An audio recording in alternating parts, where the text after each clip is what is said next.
HCA Azharuddin, Laxman, Rayudu, Siraj, Tilak Varma వంటి అత్యుత్తమ క్రికెటర్లను అందించిన అసోసియేషన్.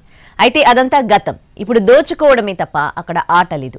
సొమ్ములు తినమరగడంలో ఆరితేరిపోయారు. బీసీసీఐ నుంచి వచ్చి పడుతున్న కోట్లు హెచ్సీఏ పెద్దల జేబులు నింపుతున్నాయి. ఐపీఎల్ టికెట్ల వివాదం, విజిలెన్స్ విచారణ సద్దుమనక ముందే మరో కాంట్రవర్సీ తెర మీదకొచ్చింది. Hyderabad cricket association. ఇక్కడ ఆట తప్ప అన్నీ ఉంటాయి.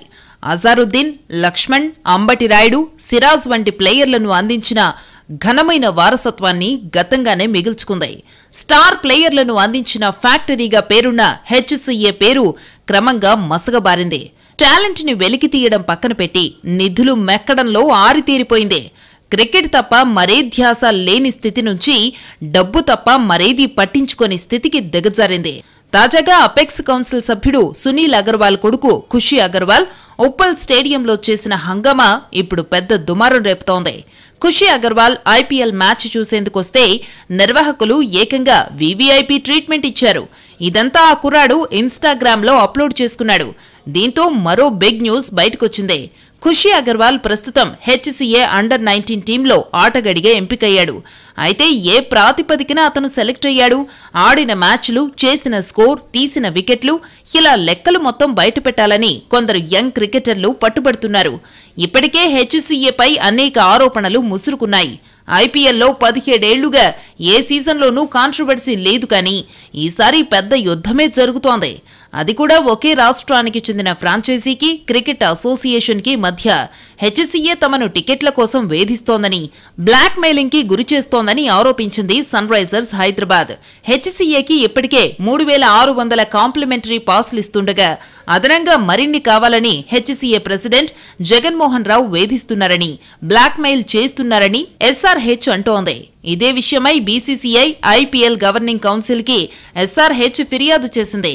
ఈ విభేదాలు బ్రాండ్ హైదరాబాద్ పై ప్రభావం చూపుతూ ఉండడంతో ప్రభుత్వం జోక్యం చేసుకుంది.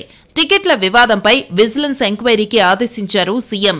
సర్కారు ఆదేశాలతో విజిలెన్స్ అధికారులు హెచ్సీఏ ఆఫీసుకు వెళ్లారు. సెక్రటరీతో పాటు సభ్యుల నుంచి వివరాలు సేకరించారు. ఎప్పుడైతే హెచ్సీఏలోకి విజిలెన్స్ ఎంటర్ అయిందో సభ్యుల్లో దడ పుట్టిందే. అక్రమాల పుట్ట బయటపడుతుందని జడుసుకున్నారు. దీంతో ఎస్ఆర్హెచ్తో కాళ్లబేరానికొచ్చారు. అదనపు టికెట్ల కోసం వేధించబోమని, ఇచ్చినవే తీసుకుంటామని హామీనిచ్చారు. ప్రెసిడెంట్ జగన్మోహన్ రావు నుంచి కూడా ఎలాంటి వేధింపులు ఉండబోవని ఎస్ఆర్హెచ్ ప్రతినిధులకు హామీనిచ్చారు.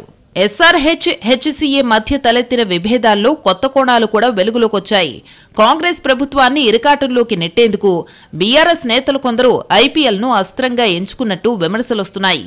ఉప్పల్ స్టేడియానికి Sunrisers franchisee goodbye చెప్పేలా హెచ్సీఏ ద్వారా ఒత్తిడి తెప్పించినట్టు ఆరోపణలొచ్చాయి. ఈ ప్లాన్ను పసిగట్టిన ప్రభుత్వం టికెట్ల వివాదంపై విచారణకు ఆదేశించినట్టు తెలుస్తోంది. ఒత్తిళ్లను తట్టుకోలేక సన్ రైజర్స్ ఇతర రాష్ట్రాలకు తరలి వెళ్లేలా చెయ్యాలని, ప్రభుత్వాన్ని బ్లేమ్ చెయ్యాలని కుట్ర పన్నినట్టు కూడా చర్చ జరుగుతోంది.